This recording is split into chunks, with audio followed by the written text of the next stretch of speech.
নমস্কার বন্ধুরা, আমার 5 ফোন চ্যানেলে আপনাদের সবাইকে স্বাগত জানাই। আজ আমি টমেটো সস বানাবো। তার জন্য আমি 1 কেজি টমেটো নিয়ে নিয়েছি, ফোড়নে গোটা গরম মশলা আর গোলমরিচ, আদা, শুকনো লঙ্কা, কাশ্মীরি লঙ্কা গুঁড়ো, চিনি, বিট নুন, নুন, গোলমরিচ গুঁড়ো আর ভিনিগার। আপনারা প্রথম থেকে শেষ পর্যন্ত দেখবেন। প্রথমে আমি টমেটোগুলো কেটে নেব। মাথার দিকটা হালকা কেটে বাদ দিয়ে দেবো। কড়াইয়ে আমি 1 কাপ মতো জল দিয়ে দেবো। এবার কেটে রাখা টমেটোগুলো দিয়ে দেবো। টমেটোগুলো আমি ডুবো ডুবো করে কেটে নিয়েছি। আমি এটাকে চেড়ে নেবো বলে আমি ছোট ছোট করে কেটে নিয়েছি। আপনারা চাইলে মিক্সিতে বেটে নিতে পারেন। এবার নুন দিয়ে দেবো স্বাদ মতন। হালকা নাড়াচাড়া করে ঢাকা দিয়ে রাখবো। দেখুন বন্ধুরা, টমেটোগুলো একটু ফুটে উঠেছে। এর মধ্যে দিয়ে দেবো আমি গোটা গরম মশলা, গোলমরিচ, আদা আর শুকনো লঙ্কা। আপনারা যদি মিক্সিতে বাটেন তাহলে একটা পরিষ্কার ন্যাকড়ার মধ্যে পুটলি বেঁধে দিয়ে দেবেন। আমি এটা চেলে নেব বলে আমি এমনি দিয়ে দিচ্ছি।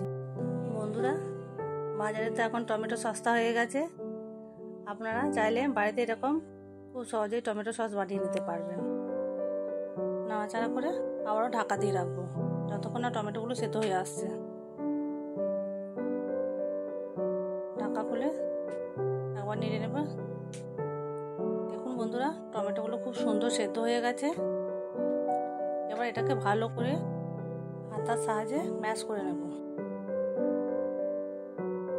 দেখুন বন্ধুরা, সব টমেটোগুলো ভালো করে ম্যাশ করা হয়ে গেছে। এবার টমেটোগুলোকে নামিয়ে ছেঁকে নেব ছাঁকনির সাহায্যে। আমি এখানে একটা ছাঁকনি নিয়ে নিয়েছি। এবার সব টমেটোগুলো ছেঁকে নেব। আপনারা যদি মিক্সিতে বাটেন তাহলে এই টমেটোর খোলাগুলো সব গুঁড়ো হয়ে যাবে, এই খোলাগুলো আর থাকবে না। আমি এখানে চেলে নিচ্ছি বলে এই খোলাগুলো সব ফেলে দেবো। সব টমেটোগুলো আমার ছাঁকা হয়ে গেছে। এই টমেটো রসটা আমি কড়াইয়ে ঢেলে নেব। এবার এটাকে হালকা আঁচে ফোটাতে হবে। বেশি জাল দিলে নিচটা বসে যাবে, বেশি জাল দিলে হবে না। দেখুন বন্ধুরা, টমেটোটা ভালো করে ফুটে এসছে। এবার এর মধ্যে আমি সামান্য বিট নুন দিয়ে দেবো। এবার দিয়ে দেবো কাশ্মীরি লঙ্কা গুঁড়ো। এবার ভালো করে নাড়াচাড়া করে নিতে হবে। এবার স্বাদ মতো চিনি দিতে হবে। যতক্ষণ না চিনি গলে আসে ততক্ষণ ভালো করে নেড়ে যেতে হবে। চিনি গুলে এলে 2 চামচ মতো ভিনিগার দিয়ে দেবো। আবার ভালো করে একটু নাড়াচাড়া করে নেব। দেখুন বন্ধুরা, কত সুন্দর লাগছে।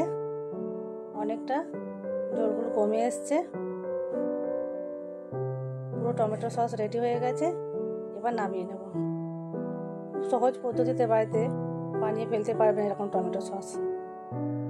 আপনারা এরকম বাড়িতে টমেটো সস বানাবেন। দেখুন বন্ধুরা, আমাদের টমেটো সস পুরো রেডি হয়ে গেছে। কতটা ঘন হয়ে এসছে। সসটা ঠান্ডা হলে আর একটু ঘন হবে। খুব সুন্দর হয়েছে। বন্ধুরা, এই সসটা ঠান্ডা হয়ে এলে বোতলের মধ্যে ভরে নেব। সবাই ভালো থাকবেন, সুস্থ থাকবেন। এতক্ষণ আমার সাথে থাকার জন্য সবাইকে অনেক অনেক ধন্যবাদ।